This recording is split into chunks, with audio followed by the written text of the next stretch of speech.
انہوں نے مجھے کہا ہے کہ وہ زندگی کے موضوع پر بات کروں،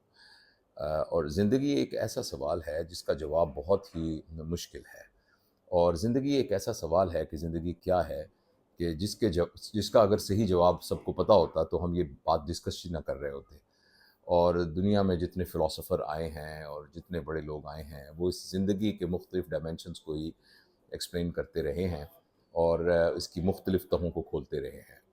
تو میں اپنی ایک ہمبل سفر آف ایکسپلوریشن کے اندر سمجھا ہوں، اور میرا جو زندگی کے سمجھنے کا ڈائمینشن ہے، کیونکہ ہر شخص کا ایک لینز ہوتا ہے نا، وہ جیسے جیسے میری عمر بڑھتی گئی تو میری زندگی کو سمجھنے کا جو لینز ہے وہ بہت زیادہ وہی کی جو تعلیمات ہے جو کہ قرآن کے شکل میں ہمارے پاس آئی ہے، اور جو نبی کریم صلی اللہ علیہ وآلہ وسلم کی زندگی جو ایک وہ گزار کے یہاں گئے ہیں اور پھر اپنے صحاب کو ایک تربیت دے کر یہاں سے گئے ہیں، تو my lens of looking at life has been largely for the last few decades has been through that. And through this lens actually I had my journey of the scientific exploration as well. So my research work, whether this research is on clinical topics or whether I have just pondered and did some social researches, the main lens through which I have conducted those principles of inquiry has been وہی خدا۔ تو اس کے بیس پر میں آپ کے سامنے اپنی ایک نچوڑ پیش کر دیتا ہوں، جو میری ایک انڈرسٹینڈنگ ہے وہ میں پیش کر دیتا ہوں۔ باقی آپ سارے لوگ کامیاب لوگ ہیں، یو آر گریٹ اچیورس۔ تو جو بھی گریٹ اچیور ہوتا ہے وہ یہ سوچتا ہے کہ اگر میں صحیح نہ ہوتا تو میں پھر یہاں کیسے پہنچتا۔ تو اس لیے میں کسی بھی چیز کو چیلنج نہیں کرتا، میں اپنا ایک ایکسپیرینس آپ کے ساتھ شیئر کرتا ہوں۔ میرے خیال میں زندگی کو مختلف لیولز پہ گزارا جا سکتا ہے۔ زندگی گزارنے کا جو سب سے نیچے کا لیول ہے وہ لسٹ کا لیول ہے، جس میں آپ زندگی میں وہی کچھ کرتے ہیں، وہی چیز آپ کے لیے گورننگ فورس ہوتی ہے جو آپ کو مزہ دیتی ہے، اور جس چیز میں مزہ ہے وہ آپ نے کرنا ہے، چاہے وہ مزہ آپ کی آنکھوں کا مزہ ہے، چاہے آپ کی زبان کا مزہ ہے، چاہے آپ کے سونگنے کا مزہ ہے، چاہے ٹچ کرنے کا مزہ ہے، چاہے آپ کی اور ڈیپ کھانے کا مزہ ہے، یا آپ کی ڈیپ بایولوجیکل نیڈ کے اندر لسٹ ہے جس قسم کی۔ تو اس لسٹ کی بیس پر اگر اپنی زندگی کو جو شخص ریوالو کرتا ہے تو یہ ایکچولی میرے خیال میں سب سے لوور لیول ہے زندگی گزارنے کا۔ اور ہمیں لگتا ہے کہ یہ نا لیول جانوروں والا لیول ہے، تو لیکن اگر ہم غور سے دیکھیں تو جانوروں والا بھی یہ لیول نہیں ہے۔ جانور بھی جو ہے وہ لسٹ کی بیس پہ زندگی نہیں گزارتا، جانور نیڈ کی بیس پر زندگی گزارتا ہے، اور جانور ڈیزائر کی بیس پہ بھی زندگی نہیں گزارتا۔ تو یہ ایکچولی جانوروں کے لیول سے 2 سٹیپ نیچے والا لیول ہے اگر کوئی لسٹ کی بیس پہ زندگی گزارتا ہے۔ لہٰذا ہمیں دیکھنا چاہیے کہ ہمارے ٹیسٹ بڈ ہماری کنٹرول کے اندر ہیں، ہماری آنکھیں ہماری کنٹرول میں ہیں، ہماری اور خواہشات ہیں وہ کیا کسی پرنسپل کے تحت کے تابع ہو کر ہم ان کی ایگزیکیوشن کرتے ہیں۔ اگر ایسا نہیں کرتے تو یہ بہت سیریس سچویشن ہے۔ یہ پہلا لیول ہے۔ دوسرا جو لیول ہے وہ ڈیزائر کا لیول ہے، کہ جو میرا دل چاہتا ہے وہ میں نے کرنا ہے۔ یہ اس سے اوپر کا لیول ہے۔ لیکن یہ ہے کہ جو ڈیزائر کا لیول بھی ہے، قرآن کی پوری تعلیمات اس سے بھری پڑی ہے، اور ہمارے بڑوں کی زندگی کے پورے اقوال اس پر بھرے پڑے ہیں کہ اگر ہم نے خواہشات کی زندگی کو اپنی زندگی کا مقصد بنایا تو اس دنیا میں اتنی کیپیسٹی نہیں ہے کہ کسی انسان کی ایک بھی خواہش کو پورا کر سکے۔ آپ کہیں گے یہ کیا بات ہوئی، کسی کی خواہش ہے کہ اس نے ایک بڑی سی مرسیڈس لینی ہے، مہنگی سی مرسیڈس لینی ہے کوئی، یا رولز رائس لینی ہے، یا بہت بڑی کسی جگہ پر بہت بڑا گھر لینا ہے، تو وہ محنت کر کے لے لے گا۔ لیکن اگر آپ ڈیزائر اور خواہش کا ترجمہ دیکھیں ڈکشنری کا، تو اس کے حساب سے ڈیزائر ہوتی ہی وہ ہے جو پوری نہ ہوتی ہو۔ لہٰذا جو ہی آپ نے 1,00,000 روپیہ اچیو کیا اور آپ کی 1,00,000 کی خواہش تھی، تو آپ نے 99,900 کیا تو آپ کی خواہش ایک دم 10,00,000 کی ہو جائے گی۔ تو یہ خواہش کے اندر تو ان بلڈ یہ والی بات ہے۔ تو اس لیے یہ دوسرا لیول ہے خواہش پہ زندگی گزارنے کا۔ اور قرآن میں یہ واقعات بھرے پڑے ہیں کہ جن لوگوں نے خواہشات کے بعد زندگی گزاری وہ اپنی خواہشیں بھی پوری نہیں کر سکے اور زندگی کا مزہ بھی نہیں لے سکے جو کہ ہو، اور آخرت میں کیا ہوگا وہ تو ہمیں معلوم نہیں ہے۔ اس کا اگلا جو لیول ہے وہ ہے نیڈ کا لیول، جتنی ضرورت ہے۔ یہ وہ لیول ہے جو کہ ایکچولی اینیمل لیول ہے۔ اور ہم میں سے بہت سارے لوگ ایسے ہیں وہ کہتے ہیں دیکھو جی ایک آدمی پیدا ہوا، اس نے اچھی پڑھائی کی، اچھی پڑھائی کر کے اس نے medical college, for example medical college میں داخلہ لے لیا، پھر وہ ڈاکٹر بن گیا، پھر اس کے اچھی پریکٹس شروع کر دی، پھر اس کے 3-4 بچے ہو گئے، اور پھر اس نے بچوں کو اچھا پڑھا لیا، پھر وہ بچوں کو سیٹل کر دیا، پھر وہ کچھ بیمار رہنے لگا، پھر اس کے ہارٹ میں 2 اسٹنٹ پڑے، پھر اس کو ڈائبٹیز ملائٹس ہوگی، پھر ایک دن سٹروک ہوا، پھر وہ ہوا، لیکن سارے بچوں کو سیٹ کر کے اس دنیا سے چلا گیا۔ تو دیکھیں تو یہ اس پورے اسپیکٹرم پہ کیا زبردست زندگی ہے کہ سارے اپنے پورے کر لیے۔ لیکن میں آپ کو پوری ذمہ داری سے کہتا ہوں کہ یہ at the most animal level کی زندگی ہے، ایٹ دا موسٹ، کیونکہ یہی سارے کام جانور بھی کرتے ہیں۔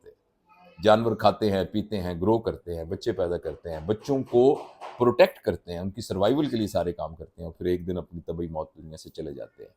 انسان سے جو توقع ہے وہ لسٹ، ڈیزائر، نیڈ سے اوپر کا لیول ہے، اور جو ہیومن لیول ہے، ہیومن لیول کی سب سے بڑی ریکوائرمنٹ یہ ہے کہ وہ جو کچھ کر رہا ہو،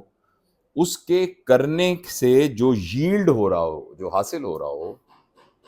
the beneficiary of that yields must be not only he himself, his spouse or her spouse, and their siblings and their offsprings.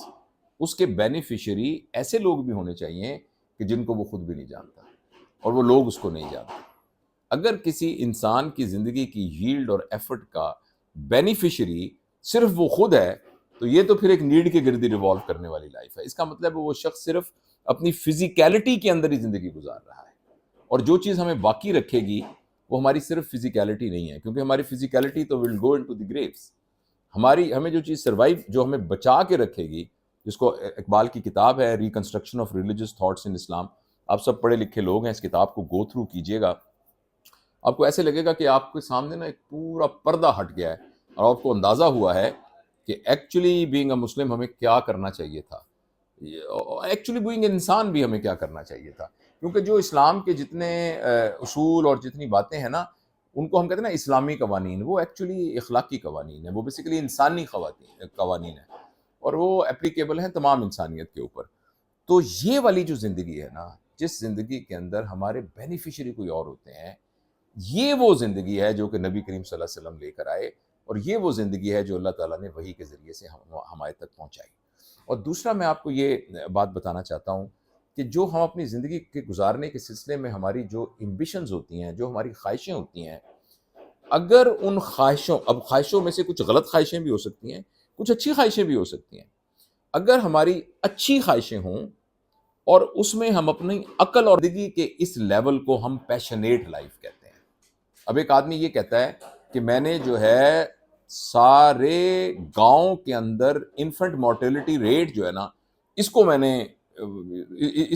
کم کرنا ہے، میرے گاؤں میں مال نرشمنٹ ہے بچوں کی، اس کے لیے میں نے کچھ نہ کچھ کرنا ہے، میرے گاؤں میں لوگ بے روزگار ہیں، ان کی بے روزگاری کو دور کرنا ہے۔ دس اے ویری گڈ ڈیزائر، اور اس کے اگر وہ اپنی عقل بھی استعمال کر دے گا تو اسٹریٹجی بنائے گا، پلاننگ کرے گا، اس کو ہم پیشن کہتے ہیں۔ اور میں اپنی گفتگو کی آخری بات یہ کرنا چاہتا ہوں کہ اگر اپنی اچھی خواہش کے اندر، اچھی پلاننگ کے اندر آدمی فہم کو تو داخل کرے، مگر وہ فہم خداوندی کو داخل کرے، تو اس کو ولایت کہتے ہیں۔ کہ آدمی کے اندر اچھی خواہشیں ہیں، اس کو عقل کے ساتھ وہ استعمال کر رہا ہے، اور وہ جو عقل ہے وہ عقل خداوندی کو استعمال کرتا ہے اسوہ نبی کے ساتھ، اور پھر اپنی زندگی کو بلینڈ کر کے زندگی گزارتا ہے۔ میں نے زندگی میں یہ سیکھا ہے کہ ہمارا دین ہمیں نہ ملنگ بنانے کو کہہ رہا ہے، نہ درویش بنانے کو کہہ رہا ہے، نہ غریب بننے کو کہہ رہا ہے، نہ یہ کہہ رہا ہے کہ آپ بالکل ہی دنیا سے کٹ کے۔ ہم میں سے کسی شخص کو ایکچولی کوئی نئی اینٹی کینسر ڈرگ ایجاد کرنی چاہیے، ہم میں سے کسی کو فزکس کے کسی قانون کے تحت کوئی زبردست ایجاد کرنی چاہیے، الیکٹرانکس میں ہمیں ترقی کرنی چاہیے، دنیا کی تمام فیلڈز میں ترقی کرنی چاہیے، مگر ان ساروں کو فہم خداوندی کے انڈر کر کے کرنا چاہیے۔ اگر ہم اپنی زندگی کے پیراڈائم کو اس طرح کر لیں گے، پھر ہماری زندگی میں چیزیں کتنے کی آتی ہیں، برانڈ کون سا ہے، کتنا برانڈ حاصل کروں، کون سی گاڑی لوں، ان کی اہمیت نہیں رہے گی۔ اس کا یہ مطلب نہیں ہے کہ آپ لیں گے نہیں، میں کہتا ہوں یو کے ہر شہر میں آپ کے بنگلوز ہوں، تو اس میں کوئی پرابلم نہیں ہے، مگر یہ آپ کا پرپز نہیں ہوگا۔ This will be a means to achieve a purpose. So please میری ساری گفتگو سے جو میں اگر آپ کو باٹم لائن یہ کہوں کہ پلیز ہمیں اس بات میں فرق محسوس کرنا چاہیے کہ what is the purpose and what is means to achieve a purpose۔ Unfortunately ہم means to achieve a purpose کو mean سمجھتے ہیں، پیسے کے کثرت کو چیزوں کی کثرت کو اکٹھا کرنے کو ہم پرپس سمجھ رہے ہیں، حالانکہ they are very important but they are means to achieve a purpose. تو یہ کچھ خواہشات میری، یعنی کچھ گزارشات تھیں آپ سے. میں انگلینڈ آتا رہتا ہوں فریکوینٹلی، اور میں انشاءاللہ امجد بھائی سے کہوں گا کہ نیکسٹ ٹائم وین آئی کم تو کچھ ہم ایسی گیٹ ٹوگیدر دوستوں کے ساتھ کر لیں. After all we have got a strong relation with our Nishtar alma mater, and that's a very strong bond. Thank you very much. جو باتیں میں نے آپ سے کی، اللہ مجھے بھی عمل کی توفیق دے، آپ کو بھی عمل کی.